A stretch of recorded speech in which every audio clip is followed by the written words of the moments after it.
Bonjour, une première vidéo pour découvrir comment s'inscrire sur le site WIMS et voir les premiers conseils pour utiliser WIMS. Tu pourras aussi utiliser les deux feuilles que je vous ai données en classe. Première chose, WIMS est accessible uniquement en ligne. Donc après avoir ouvert Internet, dans un moteur de recherche,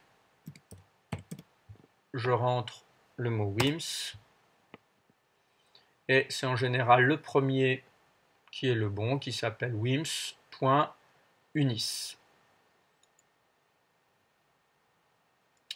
Quand je suis à ce stade-là, il va falloir que je recherche une classe, parce qu'il y a d'autres classes en France et dans le monde.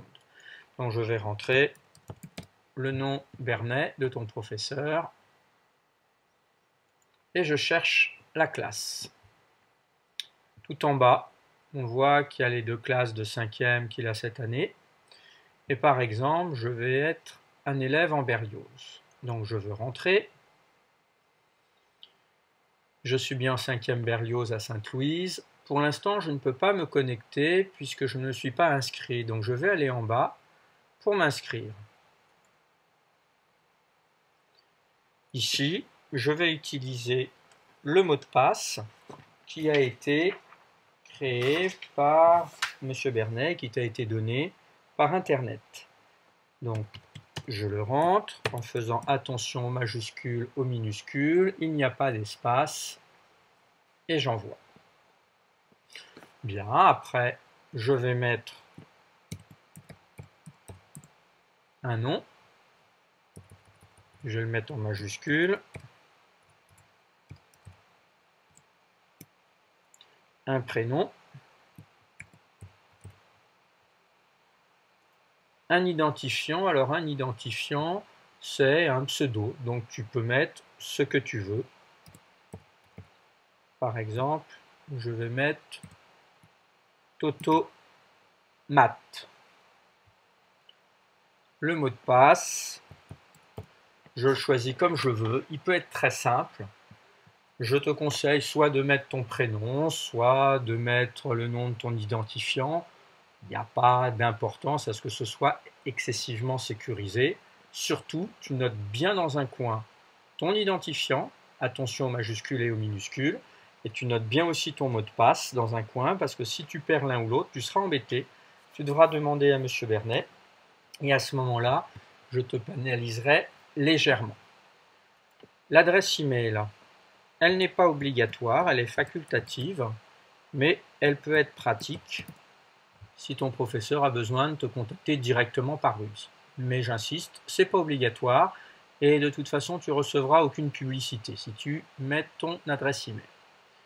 Ici tu as les conditions générales d'utilisation que tu peux aller lire avant d'accepter les conditions. Moi je les connais par cœur, donc je clique directement. Et après tu t'enregistres.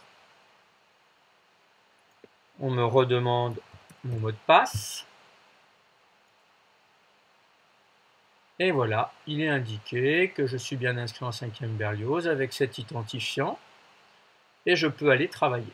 Donc je vais aller jeter un coup d'œil. L'identifiant, cette fois-ci, est déjà rentré.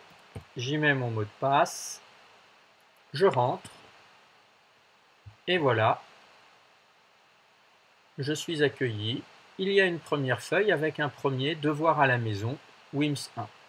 Si je clique dessus, je découvre d'une part un texte qui est écrit par le professeur en haut, avec des remarques, des conseils, la date pour faire ce devoir, et puis différents exercices. Là, admettons que je n'ai pas le temps d'aller découvrir le reste, donc je peux, en haut à droite, me déconnecter.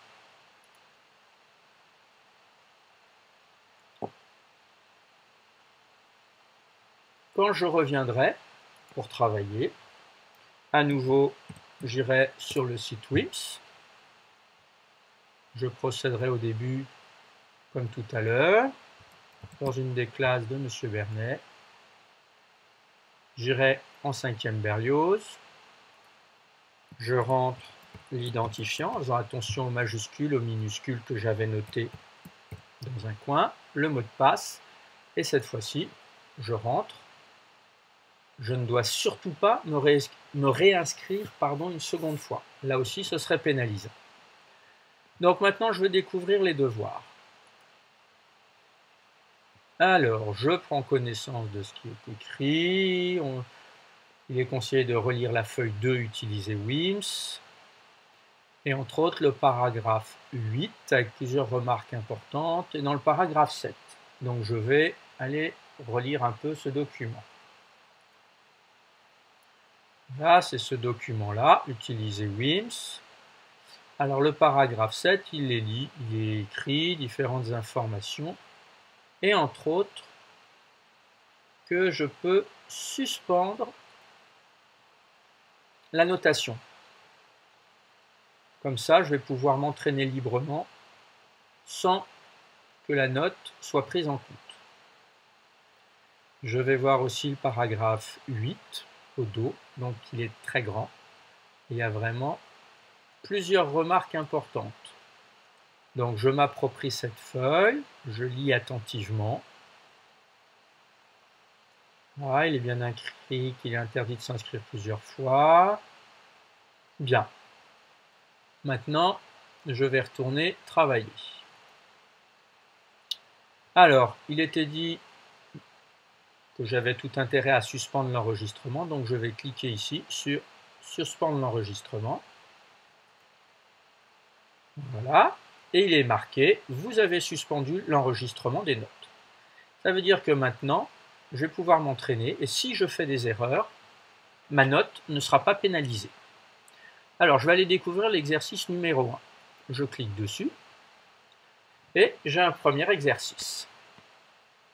J'en prends connaissance, et avec la souris, je vais pouvoir déplacer les nombres ici, puisque je dois les ranger du plus petit au plus grand. Alors, allons-y.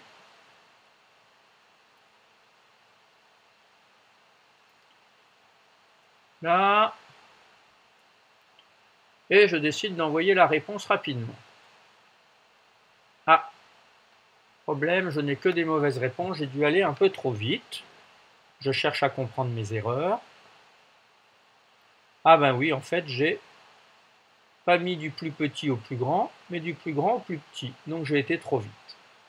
Alors là, il est noté que j'ai 0 sur 10, mais ma note, elle n'est pas prise en compte, c'est pas grave. Je vais recommencer l'exercice pour m'entraîner. Donc du plus petit au plus grand. Alors le plus petit.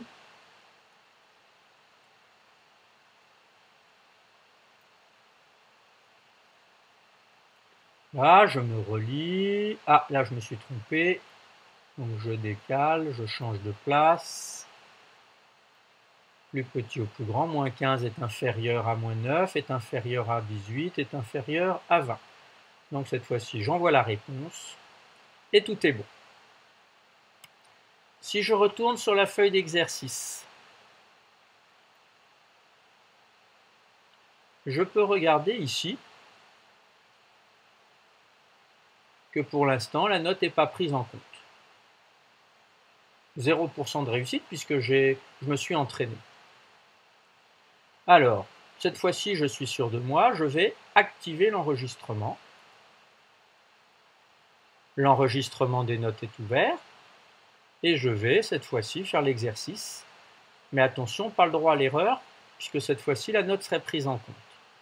Alors, du plus grand au plus petit. Le plus grand, voilà. Je continue en faisant bien attention. Je vérifie, 4 supérieur à moins 7, supérieur à moins 11, supérieur à moins 15. J'envoie la réponse. Super, d'ailleurs je suis même félicité. Donc c'est bon. Je vais aller voir si je suis bien noté, feuille d'exercice. Et cette fois-ci ici, je suis noté 10 sur 10, réussite 100%. Les points requis, eh ben, je vais en parler tout de suite. C'est une particularité. Je vois qu'il y a partout 10 points requis, sauf à certains exercices. M. Bernet a mis 20 points requis ici, 20 points requis ici. L'explication est aussi sur la feuille,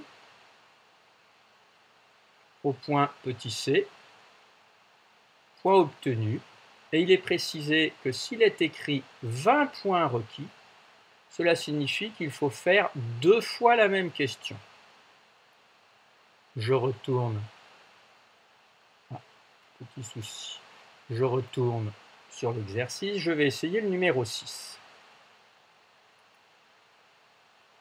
Addition des relatifs.